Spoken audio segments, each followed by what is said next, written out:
The profit motive, which drove Futzy to accomplish so much, may bring out the evil as well as the good. Hello? Futzy, old boy, I've got a great idea. Between us, we control 70% of the country's sales. Yeah, but... Quiet, let's see what's cooking. I smell trouble. We'll clean up. Terrific. We'll make millions. Millions we go. Quiet! Okay, Sam, it's a deal. You'll be sorry.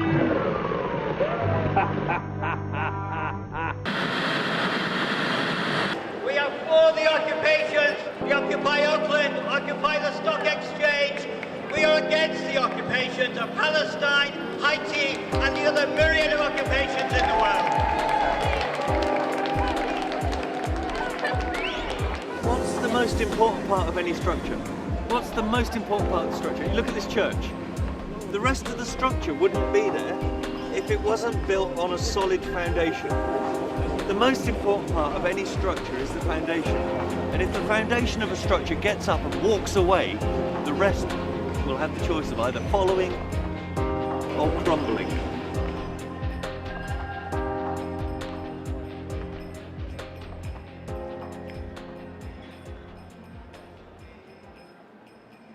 Taxes are going up, university fees going up. Let's bring the troops home from the war, have peace. Why waste money? We've got to become aware of the fact that we have generated, our forefathers up to us, have generated a position of instability that needs sorting out. We've got a massive debt, and instead of pointing the finger at each other and blaming each other for the state of the world, we can make things happen and we can stop things happening by the language that we use.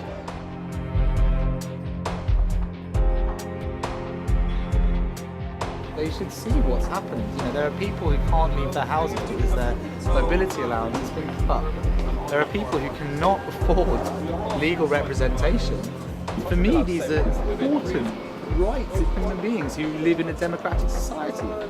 And they're being taken away to support 1% of the population who live like kings already.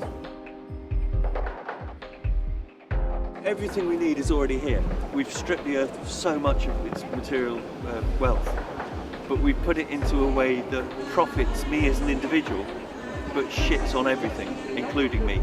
And as long as I don't look at the destructive attitude, the destructive habits that money has generated, as long as I don't look at that, if I can keep the blinkers on and just look at the money, then I'm all right. You can't put a money figure on life, but we do. As a race, we do. If you look at things like gold, diamonds, money, shit, put them on the floor and watch them. The gold never even tarnishes. Will always stay gold, bright and shiny. The diamonds are forever. They won't change form or anything. The money might corrode a little bit, but you know, thousands of years and it will still be exactly the same shape as it was. It won't do anything for you.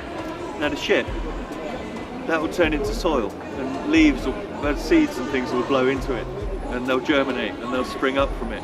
And you'll notice that life will come out of shit, but it won't come out of money, and it won't come out of gold, and it won't come out of diamonds. So only one of those things is vital or viable, and that's the shit.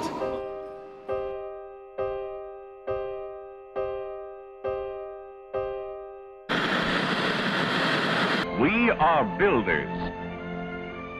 Builders of new freedoms and more power for a new age. We stand on the edge of that new age even now.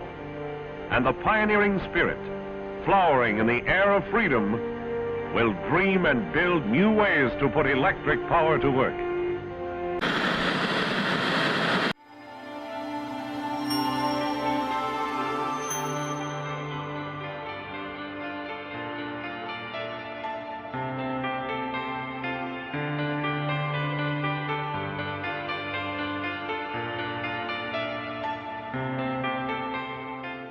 The Eden Project is a unique destination.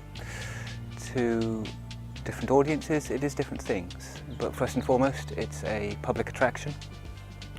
It's a botanic garden with the largest single collection of ethnobotany, that of plants for human use, some 5,000 species through 3 different climate zones. And again, that's part of the unique display and message of Eden.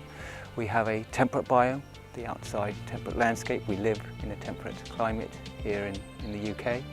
There are also 2 very impressive geodesic domes, biomes as we call them, housing plants from 2 different climate regions of the world, warm temperate climate regions and tropical and to a certain extent subtropical regions of the world. We are, it's a phrase that we've heard time and again, but no less true, we are living in very interesting, admittedly also exciting times. 31st of October apparently was the first time that this planet has 7 billion human beings living on it at any one moment.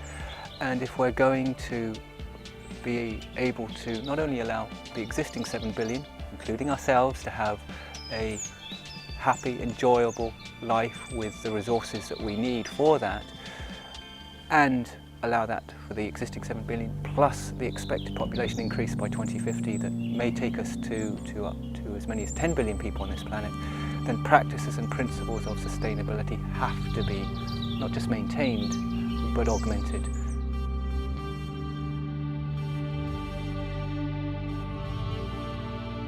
One of the perhaps more important elements for us is harvestable rainwater. The core building, our Education Resource Centre, both covered biomes, have very large surface areas, and we use them for rainwater harvesting, rainwater catchment. Some of that rainwater is stored, cleaned, and we then use it site-wide for various purposes. A project that we hope will be starting to come online early next year. It is indeed a geothermal project. Geothermal is not a new technology. Indeed, in some parts of the world, it doesn't involve drilling at all. It involves walking to the place and there is the hot water bubbling to the surface, and Iceland is a classic example for that. We are at the extremes, end of the line, so to speak, of energy transfer, energy production in this country. So if this county, through wave energy, wind power, now geothermal, can become both a leader and also an exemplar of what is possible to generate, that will be very favourable and very exciting. The message has to be at, I think, all 3 standard levels of local, national and international, and recognising that we don't all have to pursue goals individually. Often sharing resources, sharing ideas is not just exciting and helpful, but very pleasant.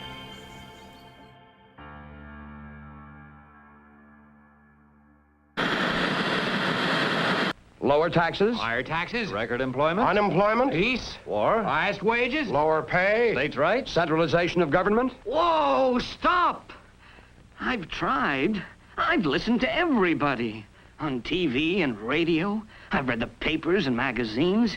I've tried, but I'm still confused. Who's right? What's right? What should I believe? What are the facts? How can I tell? So the whole goal of an economy, of a society that runs very well, is to completely minimise this kind of inefficiency, this waiting around, this poverty, this presupposition that poor people should somehow be served less by society than the rich. Tens of thousands of kids that are dying every year because they can't get clean water. Regular people here, if you just look in Britain, that are being put out of work every day. Families that are hungry, children that are being abused, physically, emotionally, and just through neglect, and clinging on and holding some illusion over that life's okay, you know. So it's pretty chaotic at the moment. The Zeitgeist Movement is a sort of global, decentralised volunteer organisation that tries to spread sustainable values, tries to educate people about what it means to live in a society that's actually sustainable, that literally can go on. At the moment we've got what people are starting to refer to as a multi-dimensional collapse. We're running out of a lot of different resources at the same time. Slowly we're running out of clean water, slowly our air is getting more polluted, slowly we're coming to the end of the hydrocarbon era. All of that is a product of the fact that we're at the moment unable to solve the problem unless it makes money. And there is no money to be made in being sustainable. If you just look for a moment at what the word economy means, it's about economising, isn't it? It's about doing things sensibly, it's about how we manage our resources. And at the moment we have this middleman, which is money, and that's the go-between that we use to manage our resources. A resource-based economy is about getting rid of that sort of corrupt, money middleman, and going directly to the resources and managing those intelligently but sustainably as well. To understand what you have, where you have it, and then to build a society that has open access, free life goods in the sense of the best healthcare possible, the best kind of housing, which means also that the housing is essentially free, that you can live anywhere, and free transport, free integrated transport. A human being is a human being, and it needs to be looked after in the best possible way, or you're going to create a very sick individual. People always say, well, in a system where everything's free, and it's all homogenized and everything looks the same apparently, people will just be lazy, people don't do anything. And it's actually the other way around, isn't it? Because the more you do a job that you hate, the more you're not interested in doing anything else when you get home. You just want to withdraw into yourself and do nothing, go to sleep, and hate the fact that you've spent most of your day, of which you have a limited number, in something that you have no emotional investment in, that you're only doing for the money. That's the only reason you do it, for the money. It's just a form of social control. We still live in the days of empire. Hard and fast stand by that. They just don't do it with the sword anymore. They do it with, they do it with money. It's either way you're being forced to work, in jobs that are belittling and meaningless, and in a lot of cases very dangerous for us environmentally and socially. Well, at the moment we're very much in the process of trying to communicate this to as many people as possible, because to enact this kind of change requires, for the first time really, everyone to understand what's happening in their society. Mostly we just vote for it and hope it'll get better, and of course it doesn't. We already have the technology in place to do all this stuff. We understand how things work. They can't be put into place because of course they're being competed against by the society.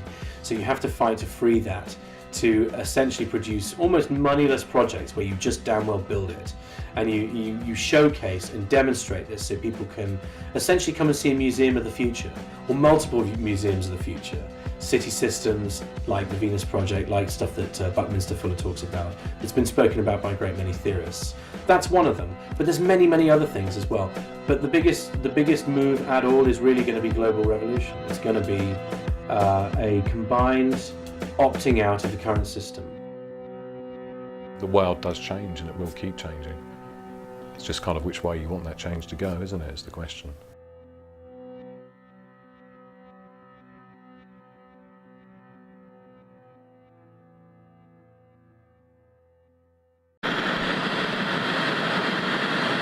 Well, you said something about why worry now. I'm worrying all right. The continuing wastes of life and vitality present a serious problem. Sometimes a relatively small improvement can mean the difference between success and failure. The fires of frustration and discord are burning in every city.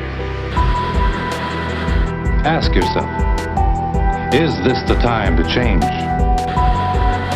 There are things to do. Learn responsibility, learn to work with people.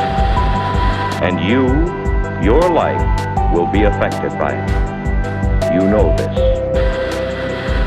Can we gamble when the stakes are so high? Now is the time to begin. Now is the time to begin.